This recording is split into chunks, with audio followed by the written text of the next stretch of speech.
ভাই আমি তো ভাবছিলাম যে ওয়েস্ট বেঙ্গল থেকে গুজরাট পৌঁছোতে কি ৭ সমুদ্র ১৩ নদী বলে না, এতটা জায়গা যেতে হবে বা এতটা সময় লাগবে আমাদের। আমি তো ভাবছিলাম আমি গুজরাট পৌঁছবোই না। আমি যাচ্ছি না, যাচ্ছে অবশ্যই ম্যান্ডি আর স্যান্ডি, মানে সেই নন্টে ফন্টের মতো। নন্টে আর ফন্টে বলে বেশি আনন্দ হবে না, তাহলে আমি ম্যান্ডি স্যান্ডিকে তোমার নন্টে ফন্টে বললে কেমন হয়? মানে নন্টে আর ফন্টে দুজনে কিন্তু জোড়ায় জোড়ায়। আমি এখন থেকে নন্টে ফন্টেই বলে রাখবো তাহলে। Hello friends, welcome back to my channel. আশা করি সবাই ভালো আছো, আমিও ভালো আছি। আমি তো ভাবছিলাম এয়ারপোর্টেই আমার দিনরাত কেটে যাচ্ছে, মানে ওদের সঙ্গে সঙ্গে। না, আমি এখনও প্লেনে উঠিনি, কিন্তু এয়ারপোর্ট ঘোরা, কারণ কেউ না কেউ গেছে, আমাদের লোকজন গেছে, আমার মেয়ে যাতায়াত করে, ওই জন্য বাইরে থেকে আমি দেখাশোনা করি, ভেতরে এখনও অবধি যেতে পারিনি। যাই হোক, ওই অভিজ্ঞতা এখন আমার হয়ে ওঠেনি, কাজে আমার আগ্রহ তো অনেক ছিল ভেতরটা দেখার, বোঝার, মানে ব্লগিংয়ের মাধ্যমে আমি সেইভাবে দেখে রেখে দিয়েছি, কিন্তু তোমার ফিজিক্যালি ওঠা সম্ভব হয়নি এখনও। যাই হোক, কোনো না কোনো দিন তো হবে, দেখা যাক। সেরকম দূরত্ব না হলে যাবো কেন? সেরকম কাজের তাড়াও থাকে না, যাওয়ারও জায়গা থাকে না যেখানে কিনা প্লেনে করে যেতে হবে, কারণ আমার প্লেনের থেকে আবার ট্রেনটা বেশি কমফর্ট লাগে, যদিও সময় বেশি লাগে, কিন্তু তবু ঠিক আছে। যাকে সেটা কথা না, কথাটা হচ্ছে আমার যাওয়ার কথা নয়, আমার কথা শুনতেও কেউ আসেনি, এসছে কাদের কথা শুনতে বা জানতে বা এনজয় করতে, অবশ্যই নন্টে ফন্টেকে। দেখো ভাই, স্যান্ডি ম্যান্ডিকে নন্টে ফন্টে বলছি বটে, কিন্তু কোনটা নন্টে কোনটা ফন্টে কে বল? একটা নন্টে একটা ফন্টে। তা নন্টে যদি ম্যান্ডি হয়, তাহলে স্যান্ডি হলো ফন্টে, এই হলো দুজনের ব্যাপার। এটা কিন্তু আমি জাস্ট একটু মজা করে বলছি, কোনো কাউকে কোনো বাজে ইঙ্গিতে বলছি না, কারণ আমরা নন্টে ফন্টে ক্যারেক্টারটাকে খুবই কার্টুন ক্যারেক্টার বললেও এরা এমনই একটা ক্যারেক্টার, একে অন্য ছাড়া বাঁচতে পারে না। আমি অ্যাজ ইফ এই সেন্সে এদেরকে নন্টে ফন্টে বলছি, ঠিক আছে? আপাতত তোমাদের কাছে ক্লিয়ার কে নন্টে কে ফন্টে? আমি নিজেও মানে নিজের কাছে ক্লিয়ার হচ্ছি, ঠিক আছে?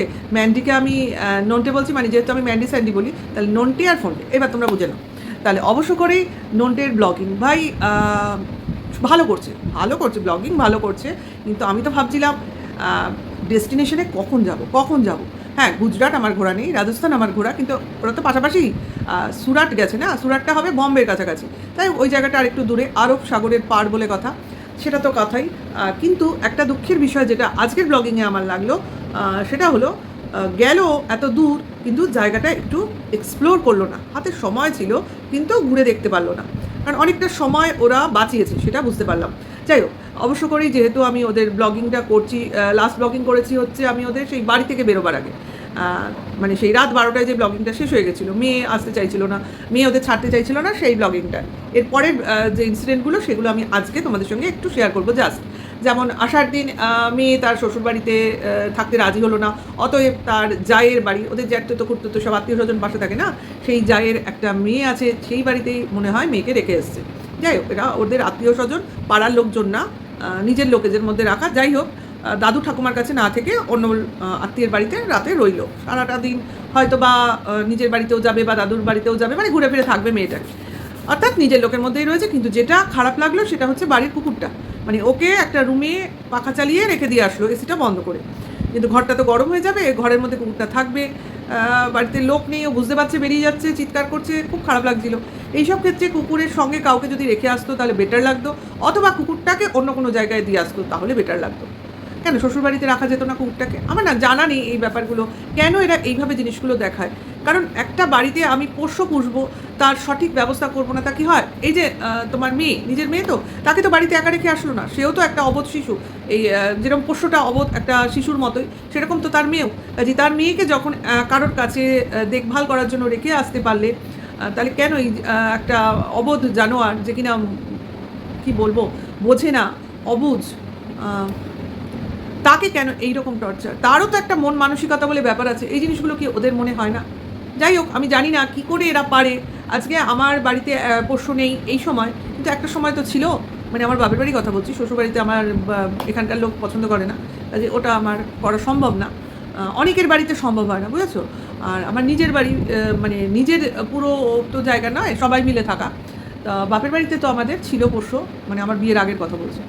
আমার মাকে আমার পশুটা 15 বছর বেঁচে ছিল, কোনো দিনও বাড়ির বাইরে যেতে দেখিনি, কোনো দিনও না। আমরা যেতাম, মানে আমি যেতাম, মানে আমি কোথায় আর যেতাম, বিয়ের আগে কোথাও আমি ঘুরতে যাইনি, সেই পোষ্য আসার আগে বাবা মার সঙ্গে ঘুরতে গেছি, তারপর আর কোথাও যাইনি, কারণ তিনজনে যাওয়া মানে আমাদের পোষ্য কোথায় থাকবে। আমার কুকুরের নাম ছিল পমি, ওদেরটা জনি। যাই হোক, পমি কোথায় থাকবে, তার জন্য আমরা কোথাও তিনজনে একসাথে যেতে পারিনি। হ্যাঁ, আর আমার মা তো যেত না, মানে মা ছেলের মতো দেখতো, সে একদম সারাক্ষণ তার ইয়েতে থাকতো। তারপর আমার বিয়ে হয়ে গেছে, আমার বাবা মারা গেছে, তারপরেও আমাদের পোষ্যটা বেঁচে ছিল। কাজে মার কাছে যে পোষ্যটা কতখানি ছিল, যখন সে মারা গেছিলো তখন আমরা বুঝতে পেরেছিলাম খুব ফাঁকা হয়ে গেছিলো মার জীবনটা। যাই হোক, সেটা অন্য কথা। কিন্তু এইরকমই হয়, একটা পোষ্যকে তুমি রেখে কোথাও যাবে কি করে? যদি যেতে হয় তাহলে তোমার এখন অনেক কেয়ারিং ইউনিট আছে, তাদের ওখানে রেখে যেতে হয়। বা অনেক লোকজন আজকাল এরকম বিজনেস করছে যে কেউ যদি বেড়াতে যায় তাহলে সেখানে কুকুরকে রেখে যাওয়া যায়, এরকম সব ইউনিট তৈরি হয়েছে। তাহলে সেরকমভাবে রেখে যাও, অথবা তোমার বাড়ির লোকজনই তো রয়েছে, তোমার মা বাবা, শ্বশুর শাশুড়ি, যাই বলো না কেন, তাদের দেখভালে রেখে যাও। সারা রাতটা কুকুরটা ওইভাবে থাকবে? যে থাকে না সে কী করে থাকতে পারে?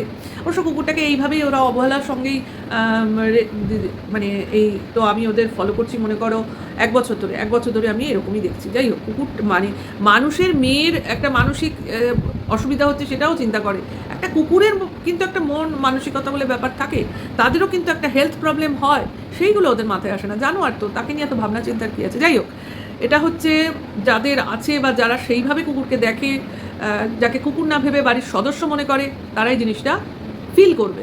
আর যাদের ফিলিংস নেই তাদের কথা আলাদা। এইবার আসি তোমার গাড়িতে করে এয়ারপোর্ট অবধি আসা, এবং এয়ারপোর্টে তোমার সেই প্লেনে চড়ার আগের মুহূর্ত, প্লেনের ভিতরের মুহূর্ত, তারপরে তো আজকে তোমার পৌঁছে যাওয়ার মুহূর্ত, মানে প্রতিটার আলাদা আলাদা পার্ট অফ ব্লগিং।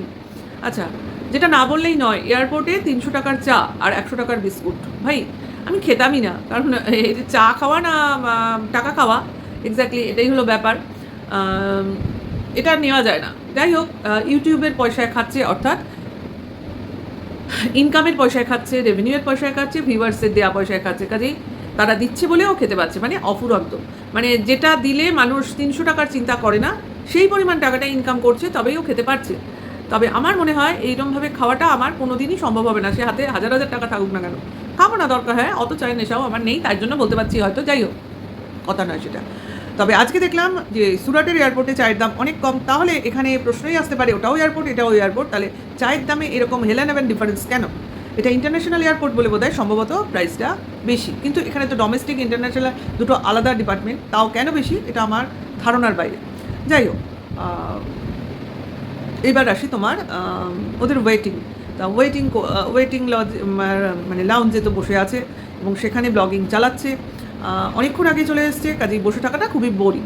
তারপর আলটিমেট প্লেনে ওঠা হলো, এবং প্লেনে উঠে বিভিন্ন রকম কোয়ারি, ভাই এটা কি সেটা কি অমুক কি সমুক কি। ভাই ওখানে তো সব কিছুই, যারা এয়ারোস্টেস আছে তারা সমস্ত কিছু কিন্তু তোমাকে ডিসক্রাইব করে দেয়, এমন নয় যে তুমি কিছু বুঝবে না। আর যদি কিছু না বোঝো, ওদের ডাকলেই ওরা সুন্দরভাবে বুঝিয়ে দিয়ে যায়। এমন নয় তুমি যে বাংলায় কথা বলতে পারবে না, মানে তুমি বাঙালি হিসেবে বলছি, যে যদি তোমার ইংলিশ বুঝতে অসুবিধা হয়, ওরা সব রকম ল্যাঙ্গুয়েজেই এক্সপার্ট থাকে, তোমাকে সেভাবেই তোমার মতো করে বুঝিয়ে দিয়ে যাবে। শুধু লেটেস্ট হচ্ছে ওই তোমার কম্বলের কোয়ারিটা। কম্বল দিল না তো? কোথায় কম্বল দেয় ভাই? সিনেমায় দেয়, সিনেমার শুটিংয়ের খাতিরে দেয়, সেটা কথা নয়। কথাটা হচ্ছে প্লেনে অনেক রকম তোমার ইয়ে থাকে, একটা হচ্ছে তোমার বিজনেস ক্লাস, আর একটা থাকে তোমার জেনারেল ক্লাস, মানে ভিআইপি ক্লাসও একটা থাকে। তাহলে সব জায়গার তোমার ট্রিটমেন্ট কিন্তু আলাদা, মানে একটার সঙ্গে একটা গুলিয়ে ফেললে চলবে না। যাই হোক, সেটা বোধহয় ওর জানা নেই, কাজেই ওর মতো করে ও বলছে। আবার আরেকটা জায়গাও দিতে পারে, সেটা হচ্ছে তোমার ইন্টারন্যাশনাল এয়ারপোর্টে, সেখানে হয়তো এই ব্যাপারটা থাকতে পারে। এয়ারপোর্ট বলছি, এয়ারলাইন্স, ইন্টারন্যাশনাল যে এয়ারলাইন্সগুলো সেখানেও দিতে পারে। যেরকম যার যেরকম সিস্টেম সেখানে সেটা করবে, এটা হলো ব্যাপার। কিন্তু এই যে এক একটা বোকা বোকা কথা ওর মুখে শুনি, জাস্ট অবাক লাগে। তবে বাইরে যে সিনারিগুলো তুলছিল খুবই অসম, মেঘের মধ্যে দিয়ে যাওয়া, পাখির মতো ওরা, নিচে সমস্ত মেঘ, পেজা পেজা তুলোর মতো সুন্দর, ব্লগিংটা সুন্দর, ক্যামেরা মানে ক্যাচআপটাও খুব সুন্দর, ভালো হয়েছে, সিনারিওটাও খুবই সুন্দর। আচ্ছা, এরপর চলে আসি আজকের ব্লগিংয়ে। চলে এলাম কোথায়? সুরাটে।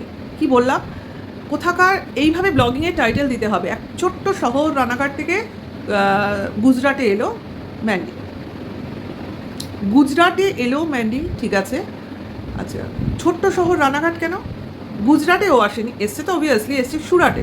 তাহলে গুজরাটের মধ্যে একটা সুরাট হলো শহর, তাহলে ও গুজরাটটা বলতে পারলো, আর রানাঘাটটা যে একটা ওয়েস্ট বেঙ্গলের মধ্যে ছোট্ট শহর, সেটাকে বলতে ভুলে গেল।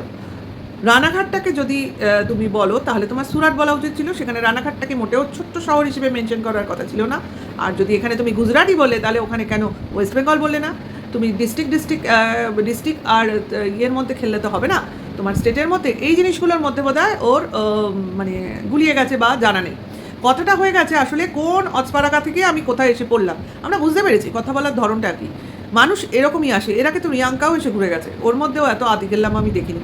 যাই হোক, এর একটুখানি বেশি ব্যাপারটা এক্সপোজিং হচ্ছিল, কিন্তু এর আগেও তো তোমার দার্জিলিং যাওয়ার সময় এরকম তোমার প্লেনে গেছিলো, তাহলে সেই সময় এতটাও দেখা যায়নি এখন যেটা করছিল। যাই হোক, যে কাজের জন্য আসা সেই কাজে গিয়ে পৌঁছানো হলো আজমের ফ্যাশন, এবং সেখানে যা যা করা সেগুলো করলো, করে ওদের যেটা করা উচিত ছিল যে যেহেতু কাজটা বিফোর টাইম হয়ে গেছে, অর্থাৎ দুটোই শেষ হওয়ার কথা, সেটা শেষ হয়ে গেছে 11টা কি 11:30টার মধ্যে, তার মানে বিফোর টাইম 2-2.5 ঘন্টা আগে শেষ হয়ে গেছে। তাহলে ওদের কি উচিত ছিল ওখানকার কোনো মার্কেটে গিয়ে একটু ঘোরা, বা ওখানকার কাছাকাছি কোনো জায়গায় মানে কি বলবো শহরটাকে দেখা।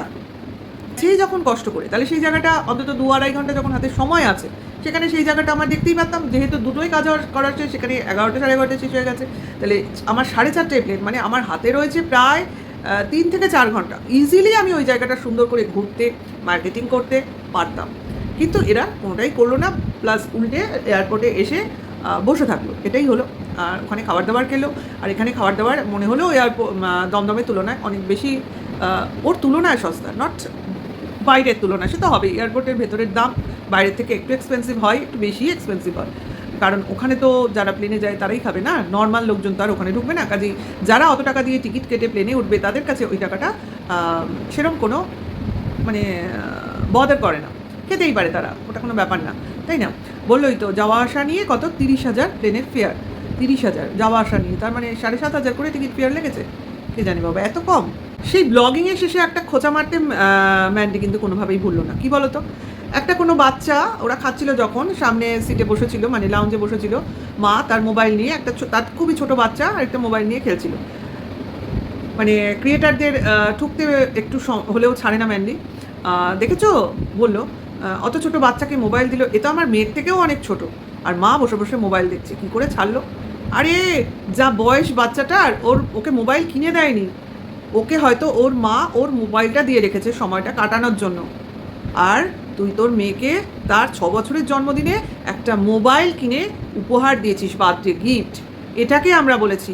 নাহলে আজকাল বাচ্চারা মোবাইল নিয়ে কার্টুন দেখবে, গেমস খেলবে, এটা তো ছোটোবেলা থেকে নেশা তাদের, কারণ তারা দেখছে তাদের বাবা মার হাতের মোবাইল, সেখানে তারা কি করে মোবাইল ছাড়া থাকবে, সেটা কথা না। কথাটা হচ্ছে আমি একটা অল্প বয়সী কি বলবো, বাচ্চা মেয়েই তো বলবো, 6 বছরের বাচ্চার কী এমন বয়স, তাকে দিচ্ছি আমি একটা অ্যান্ড্রয়েড মোবাইল হাতে, কিন্তু সে মেয়ে কার্টুন দেখে কি ব্লগিং দেখে কি সিনেমা দেখে কে বলতে পারে। আমরা কিন্তু খুব ভালো করে জানি ওই মেয়ে, ম্যান্ডির মেয়ে বিশেষ করে সব ব্লগিং দেখে এবং গান দেখে, কার্টুন ওকে দেখতে খুব কম দেখতে পারি আমরা, মানে দেখি আর কি, ওই টিভিতেই তো চালায়, ওই জন্য বুঝতে পারি। যাই হোক, যার মেয়ে তার ব্যাপার, কিন্তু তুলনা টানতে ভোলে না, কারণ কার সাথে কার তুলনা, তাই না? যাকে ওর ব্যাপার, ও যেভাবে বলছে, ও যেভাবে বুঝছে সেভাবে বলছে, কাজ হয়ে গেছে, ফিরে আসছে, আপাতত আবার হয়তো প্লেন দেখাবে, প্লেনে উঠছে নামছে, আবার ফিরতে ফিরতে দেখো আরও 2টো ব্লগ হয়তো বেড়ে যাবে, দেখা যাক কী হয়। তবে একটু আফসোস করেছে যে আগে জানলে আরও আগে টিকিট কাটতো, তাহলে তাড়াতাড়ি বিকেলবেলার মধ্যে মেয়ের কাছে ফিরে আসতে পারতো, কারণ মেয়েকে বাড়িতে একা রেখে গেছে। যাই হোক, চিন্তা হয়েছে, কবার ফোন করেছে সেটা অবশ্য দেখায়নি, মেয়েকে ফোন করেও তো খবর নিতে পারে, কি মেয়ের সাথে ফোনে কথা বলছে সেটা ফোনে দেখাতে পারে, কই দেখতে পেলাম না তো। এগুলোও তো পার্ট অফ ব্লগিং হতে পারে, দূরে গেছি তো কী হয়েছে, ফোনের কানেকশানটা তো চলে যায়নি, তাহলে আমরা তো ইজিলি মেয়েটাকে যখন হাতে ফোন থাকে আমরা ফোন করে মেয়ের সাথে কথা বলাটা শেয়ার করতে পারতাম, বা শ্বশুর শাশুড়ির কাছে মেয়ে ঠিকমতো খাচ্ছে কি খাচ্ছে না এগুলো দেখাতে পারতাম, শোনাতে পারতাম, কিন্তু কিছুই আমরা ব্লগিংয়ে দেখলাম না। শুধু অবাক হওয়া দেখলাম, 15তলা বিল্ডিং, এয়ারপোর্ট থেকে বেরিয়ে, ঠান্ডার থেকে বেরিয়ে গরমে একটা অস্বস্তি, প্লাস স্বামীর কাঁধে ঘুমিয়ে পড়া, আর কিছু অবান্তর প্রশ্ন, ব্যাস এটাই ছিল ব্লগিংয়ের মানে পার্ট, মানে ব্লগিংয়ের মেইন কতগুলো থিম। তোমরা এনজয় করেছো নিশ্চয়ই, আমি তো আমার কন্টেন্ট করেছি। তাহলে ভিডিওটা আমি এখানেই শেষ করি। যদি ভালো লাগে তাহলে লাইক কমেন্ট শেয়ার করো, নেক্সট ভিডিও ওয়েট করো, নতুন হলে সাবস্ক্রাইব করে আমার পাশে থেকে বেল আইকনটা টিপে নোটিফিকেশনটা অন করে দিও। এখনকার জন্য এইটুকু, টাটা বাই।